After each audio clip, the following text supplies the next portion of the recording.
नमस्कार दोस्तों, राजस्थान में सीएम के लिए राजनाथ समेत 3 पर्यवेक्षक नियुक्त। राजस्थान में सीएम के नाम की घोषणा के कयासों के बीच दिल्ली में राजनीतिक हलचल तेज हो गई है। भाजपा ने रक्षा मंत्री राजनाथ सिंह, सरोज पांडे और विनोद तावड़े को राजस्थान के लिए पर्यवेक्षक नियुक्त किया है। ये पर्यवेक्षक राजस्थान को लेकर विधायकों से रायशुमारी कर सकते हैं। माना जा रहा है कि 10 दिसंबर को विधायक दल की बैठक हो सकती है। वहीं 15 दिसंबर तक राजस्थान के नए मुख्यमंत्री की शपथ भी हो सकती है, क्योंकि 16 दिसंबर से मलमास शुरू हो रहे हैं। इधर गुरुवार रात पूर्व मुख्यमंत्री वसुंधरा राजे ने भाजपा के राष्ट्रीय अध्यक्ष जेपी नड्डा और गृह मंत्री अमित शाह से मुलाकात की। नड्डा और वसुंधरा के बीच सवा घंटे तक बातचीत हुई। वहीं प्रदेशाध्यक्ष सीपी जोशी भी आज दिल्ली पहुंच गए हैं। वसुंधरा के साथ उनके बेटे दुष्यंत सिंह भी नड्डा के घर पहुंचे थे। आप कमेंट करके बताइए, किसे राजस्थान का मुख्यमंत्री बनाना चाहिए। एमपी में भी भाजपा ने नियुक्त किए पर्यवेक्षक। मध्य प्रदेश में मुख्यमंत्री के नाम को लेकर बीजेपी में विचार मंथन का दौर जारी है।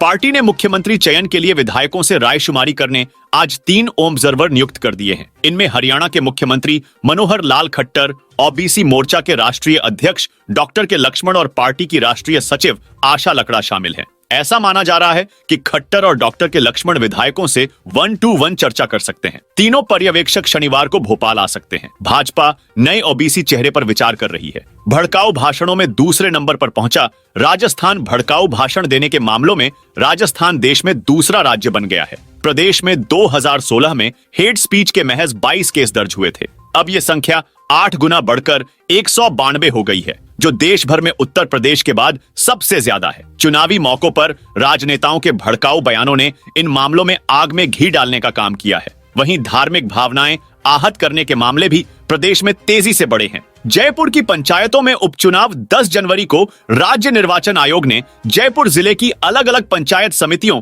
और ग्राम पंचायतों में खाली पड़े सदस्य, वार्ड पंच, सरपंच और उप सरपंच के पदों पर चुनाव का शेड्यूल जारी किया है। इन पदों के लिए 10 जनवरी को वोटिंग करवाई जाएगी, जबकि 26 दिसंबर से 2 जनवरी तक नामांकन पत्र भरे जाएंगे। राजस्थान में सस्ती हो सकती है बजरी। राजस्थान में खान विभाग ने अलग अलग जगह 22 बड़े ब्लॉक में बजरी खनन की लीज जारी करने के लिए ऑनलाइन बिड मांगी है। इस बिड में 34 हेक्टेयर से लेकर 100 हेक्टेयर जमीन तक की लीज जारी की जाएगी। राज्य सरकार को इस ऑक्शन से 300 करोड़ रुपए से ज्यादा का रेवेन्यू मिलने की उम्मीद है। ये ब्लॉक भीलवाड़ा, राजसमंद, ब्यावर, टोंक के अलावा नागौर जिले में आवंटित किए जाएंगे, जो बनास नदी के अलावा लूनी नदी में होंगे। सरकार ने बिड में जो शर्तें निर्धारित की है, उसे देखकर उम्मीद जताई जा रही है कि इस बार लोगों को बजरी बहुत सस्ती दर पर उपलब्ध हो सकती है। आखिरी सप्ताह में 27 तारीख को बिडिंग शुरू की जाएगी। ये लीज 5 साल के लिए दी जाएगी। 200 रुपए टन में मिलेगी बजरी। इसकी संभावना है। माउंट आबू में तापमान 0 डिग्री। राजस्थान में सर्दी का उतार चढ़ाव जारी है। हिल स्टेशन माउंट आबू में आज फिर से बर्फ जमा देने वाली सर्दी रही। अजमेर, जोधपुर में सीजन का सबसे कम तापमान दर्ज हुआ। इधर जोधपुर, जालौर, पाली, भरतपुर में सुबह कोहरा रहा, लेकिन दिन चढ़ने के साथ मौसम साफ हो गया। मौसम विशेषज्ञों का कहना है कि प्रदेश में अगले 4-5 दिन तापमान में इसी तरह का उतार चढ़ाव जारी रहेगा। राज्य के चूरू, गंगानगर, सीकर, फतेहपुर, पिलानी में भी रात का तापमान 10 डिग्री सेल्सियस से नीचे चला गया। पशुपालक सम्मान योजना में 29 दिसंबर तक करें आवेदन। पशुपालन के क्षेत्र में विशेष प्रयास कर आत्मनिर्भर बनने समेत अन्य को रोजगार देने वाले पशुपालकों को सरकार इस वर्ष भी पुरस्कृत करेगी। इसके लिए राज्य सरकार ने वर्ष 2023-24 के लिए पशुपालक सम्मान योजना के तहत आवेदन पत्र आमंत्रित किए हैं। पशुपालक अपने नजदीकी राजकीय पशु चिकित्सालय में 29 दिसंबर तक आवेदन कर सकते हैं। 31 दिसंबर से पहले करा ले, सत्यापन नहीं तो नहीं मिलेगी। पेंशन असल में पेंशनर्स को जीवन प्रमाण पत्र सत्यापन कराने की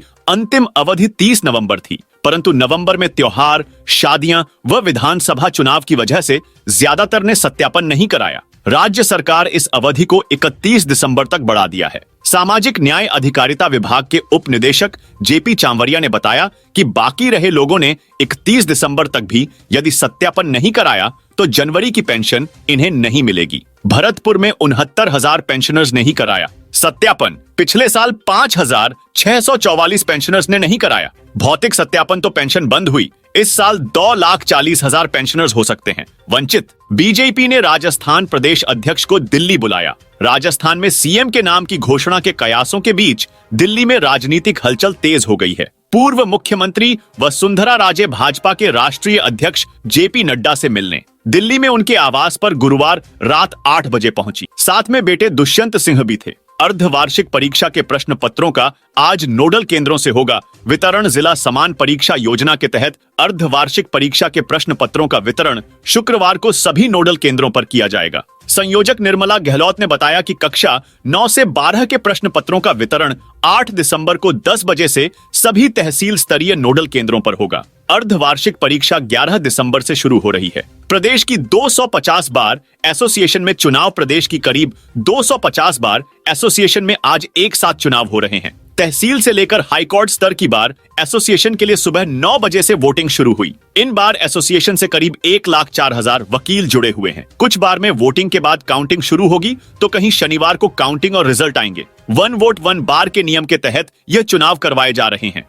राजस्थान हाईकोर्ट ने दिसंबर के दूसरे सप्ताह के शुक्रवार को वोटिंग कराना तय किया था। इस आदेश को सुप्रीम कोर्ट ने भी यथावत रखा था। प्रदेश के जयपुर, जोधपुर, उदयपुर, कोटा और अजमेर समेत सभी कोर्ट में वोटिंग को लेकर सुबह से ही उत्साह देखने को मिल रहा है। राज्य निर्यात पुरस्कार के लिए आवेदन की तिथि बढ़ी, अब 31 तक कर सकेंगे। राज्य निर्यात पुरस्कार योजना के तहत वित्तीय वर्ष 2021-22 व 2022-23 के लिए आवेदन की अंतिम तिथि बढ़ाकर अब 31 दिसंबर की गई है। जयपुर के 10 व दौसा के 13 कॉलेज शामिल। आरयू के परिक्षेत्र जयपुर व दौसा में संचालित 23 कॉलेजों ने विश्वविद्यालय से कोर्सेज और अतिरिक्त विषयों का बार बार पत्र लिखने के बावजूद निरीक्षण नहीं करवाया। ऐसे में 23 कॉलेजों के 3,380 विद्यार्थियों के भविष्य पर संकट मंडराने लगा है। तो दोस्तों, यह थी राजस्थान से जुड़ी आज की बड़ी खबर। आप राजस्थान के कौन से जिले से इस वीडियो को देख रहे हो, कमेंट करके बताइए।